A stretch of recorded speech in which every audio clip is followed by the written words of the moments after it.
Midland State University is your university of choice, and I'm sure anyone can agree with me on this one. This is yet another episode of the Midland State University Faculty Focus, and today I have a very interesting person again from the social work. Her name is Mrs. Tapiwanashe Simango, and she is a lecturer in the social work department. Mr. Tapiwanashe, we welcome you to the Faculty Focus. Thank you so much for the welcome. It's nice to be here. And without wasting much of the time, what motivated you to want to become a social work educator, and how do you shape your teaching approach? Thank you for that question. Well, for me, I was coming from a point of practice where largely I had intersected with communities, looking at projects to do with social justice, working with women, adolescent girls and young women, where we're looking at issues of inequalities around their rights. Then I then transitioned from social justice into child protection a bit. Then I also went into a rural community in Chimanimani, post the cyclone Idai, where I was working in humanitarian response. So what the field then does, it makes you come into face with the realities of people, where you're not just meeting stories without the real emotion. So the field places you where you understand people, what they are going through. And it is at that point that I realized that in order for social work to respond to the emerging contemporary challenges that we're experiencing in the field, there was also need to bridge that in the classroom. So that's when I transitioned into academia out of interest to try and make a positive change, because people that then go onwards to implement in the community, they come from a background where they've been skilled. Then I think that thought was also planned when I also did my postgrad at MSU. I'm an MSU alumni for my master's, having gone through other universities in multiple disciplines. And the approach was quite refreshing, in fact, liberating. Then when I went there, that shaped my approach to how I teach my students, because I firmly believe in education that liberates, education that allows the student to have autonomy and control, and also education that also then realizes the contemporary and social context through the embracing of indigenous knowledge systems. Sure. Wow, that's quite a portfolio, I must say. But what are the key competencies your students walk away with upon graduating from Midland State University? Well, I think MSU in Zimbabwe at the present moment, especially in the discourse of social work, is a pioneering element in key competences, because if you look even at the skills audit that has been done in Zimbabwe, in South Africa, and even globally, you then now see that the key competences that our graduates get when they come through, we have got levels to do with ethical leadership, because social work is a highly ethical profession, and we are proud as an MSU brand that our students have got high ethical competencies where they conduct themselves professionally in reference with the core values of social work. Then also issues to do with critical thinking. We usually laugh and say social work is not for people who cannot think.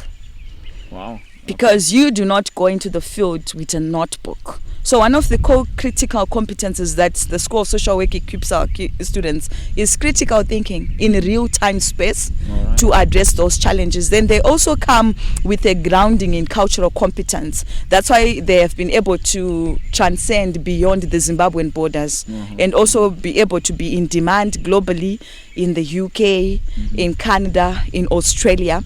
Then also they are innovative, very innovative, owing to our research action projects that they do as they learn. So when I speak to those competencies, they're key, which is required in social work. Number one, they show ethical leadership, even without giving them leadership positions. They're able to demonstrate that. Then also, like I mentioned, they're innovators, they are critical thinkers, and they also come with a dash of empathy. They understand. Sure. And you spoke of innovation.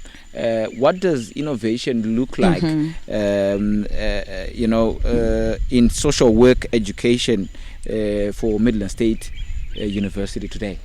Innovation at the School of Social Work in MSU is shaped by the key principles of being relevant to contemporary challenges. Okay. So, firstly, innovation at MSU looks at evidence-based innovations, and to this effect, we have got multiple research action projects emanating from our students and staff, and through that we have seen practice models being developed. For example, the intersective child disciplinary model, which speaks about positive parenting from one of our staff members. We have got the Kutandara framework that is indigenized, and a lot of things. Then also innovation and research at MSU looks at entrepreneurial skills in the social context. Okay. For example, we've got an initiative at the school that is called Game Changers, where students and lecturers can utilize that to solve multiple problems in the community. Then we have extended, because we are not living in isolation here in Zimbabwe,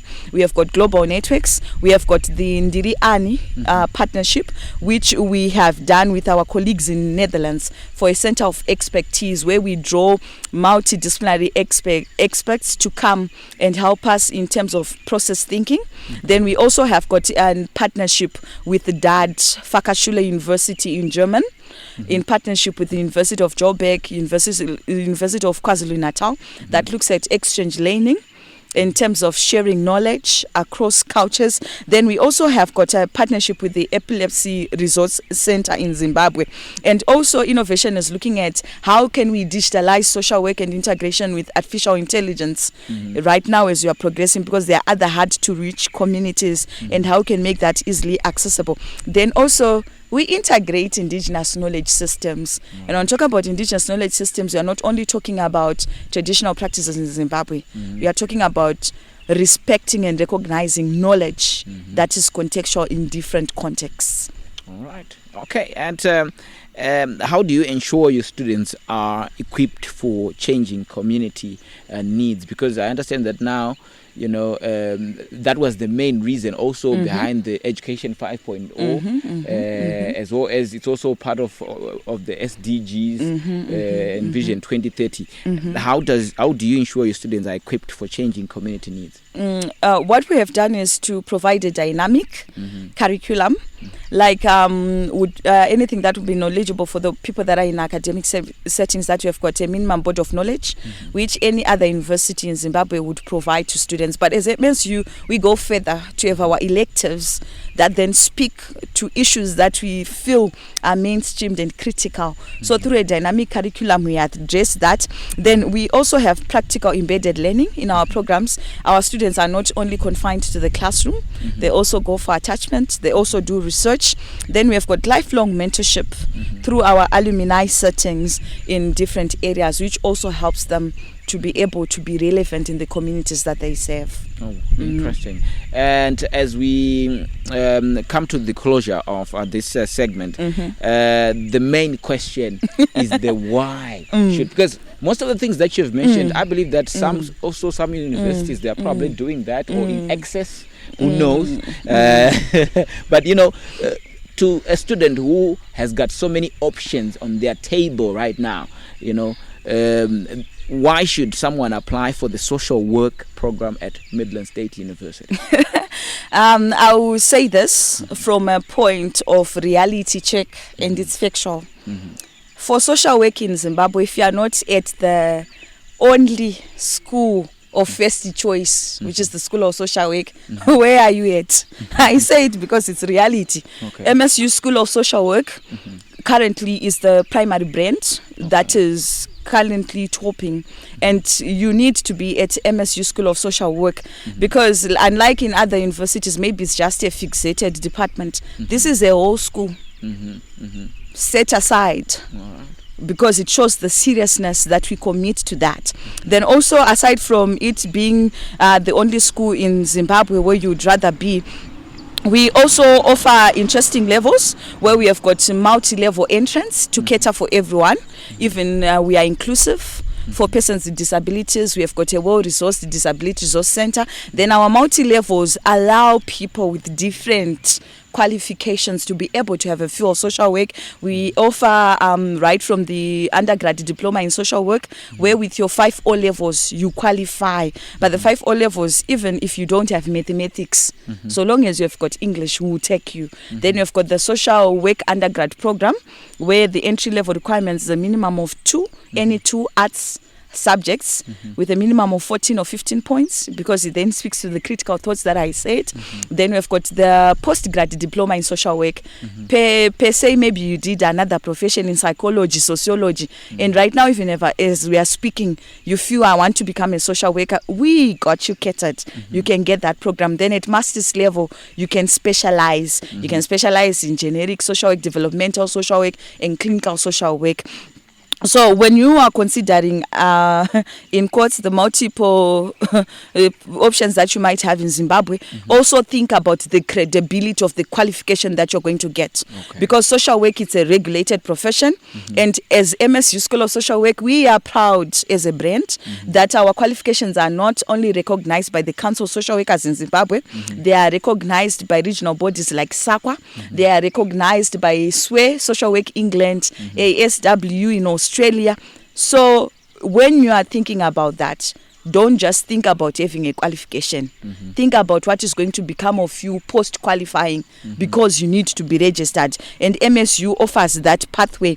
And you have got multiple opportunities to explore once that is on that. So you also need to realize that you're coming to learn from the best. The kind of personnel that we have in social workers, they are seasoned, coming from the community. They lead regional and international bodies like the International Federation of Social Workers.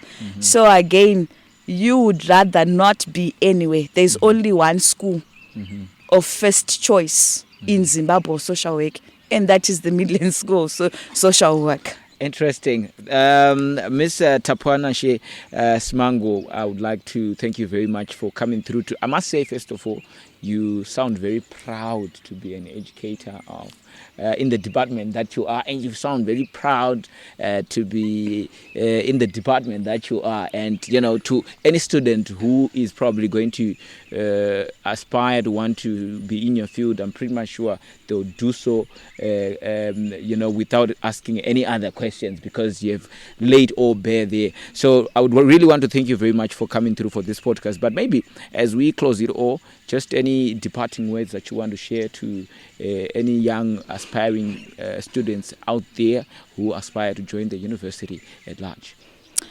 Young and old, we are waiting for you. The School of Social Work is the home of many. And like you say, we speak with pride, because not only do we represent the brand of MSU, but social work is a very, very guarded and noble profession.